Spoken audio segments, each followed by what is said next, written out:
ওয়ালাইকুম গাইস, কি অবস্থা সবার, কেমন আছেন? তো আজকে আমি বলতে যাচ্ছি আপনার ই কমার্স বা অ্যাপ কমার্সের জন্য কীভাবে একটা উইনিং প্রোডাক্ট খুঁজবেন, মানে সেল হওয়ার মতো, যেটা ট্রেন্ডিংয়ে চলে বা এরকম।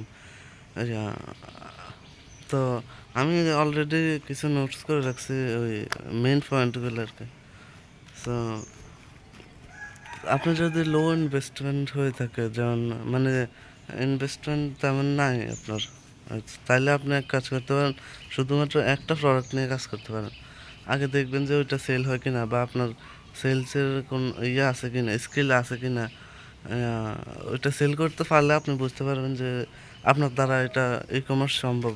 তো আর 2 নম্বর হচ্ছে, আপনি লাস্ট 1-2 মাসে কী কিনেছেন? লাস্ট 1-2 মাসে নিত্য প্রয়োজনীয়, মানে সবসময় প্রয়োজন হয় এমন কিছু, এই অনলাইন থেকে আপনি নিজে কী কিনেছেন ওইটা দেখবেন আগে, কারণ ওইটা সবারই প্রয়োজন হয়। আপনার যেহেতু হয়েছে, সবার প্রয়োজন হবে। আর 3 নম্বর বিষয় হচ্ছে এভারগ্রিন। এভারগ্রিন প্রোডাক্ট মানে যেটা সবসময় ডিমান্ড থাকে। যেমন শীতকালে আপনার সোয়েটার, ওইটা এভারগ্রিন না। এরপরে গ্রীষ্মকালে পাখা, ওইটাও এভারগ্রিন না। সামনে আবার শীত আসতেছে, তো এই শীতের আগে আগে আপনি প্রোডাক্টগুলো এনে রাখবেন আর অ্যাড দিতে থাকবেন। সবাই কিন্তু ইয়া ইয়ার আগে, শীতের আগে সব কিছু কিনে ফেলে, বা আপনার প্রিপারেশন নিয়ে ফেলে শীতের জন্য। তো আপনি ওই সময় বিজনেসটা করতে পারেন। সবাই কী করে, ওই শীতের সময় সব কিছু নিয়ে আনে, শীত যে সময় আসে ওই অলরেডি স্টার্ট হয়ে গেছে, তখন তো সবাই কিনেই ফেলছে। তো ওই আর কি। আর 4 নম্বর হচ্ছে, প্রোডাক্ট কোনো সময় একবারে কম দামে যাতে না হয়, কারণ তাইলে আপনার রেভিনিউ আসবে না, প্রফিট হবে না ওই প্রোডাক্ট থেকে। যেমন 300 টাকার অ্যাটলিস্ট 300 টাকা হলে একবারে বেস্ট হয়। আর আপনার প্রফিট সবসময় ইয়া 100 থেকে 500 টাকার মধ্যে রাখবেন, এরকম চেষ্টা করবেন। আর যদি চান যে প্রাইস কম রাখবেন, তাইলে প্রাইস কম রেখে যদি বেশি সেল করতে পারেন, তাইলে ওইটা আলাদা বিষয়।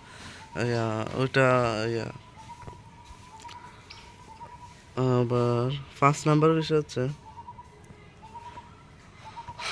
আপনার নলেজ থাকতে হবে ওই প্রোডাক্টটা নিয়ে, যে প্রোডাক্টটা নিয়ে আপনি কাজ করবেন, যেটা একটা হোক বা 2টা হোক বা 10টাই হোক।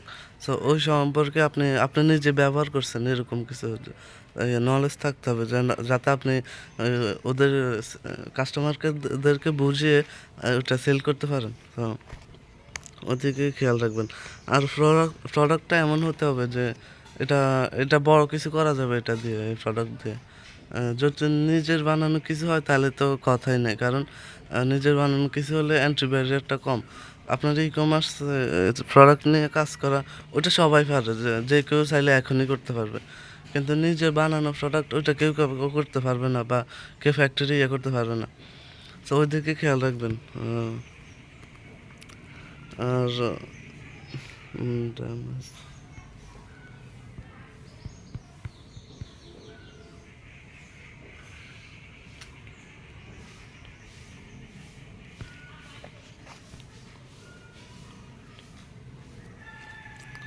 আচ্ছা, তো আর কি এতটুকুই। আর এগুলা মাথায় রাখবেন, পারলে একটু নোট করে রাখবেন।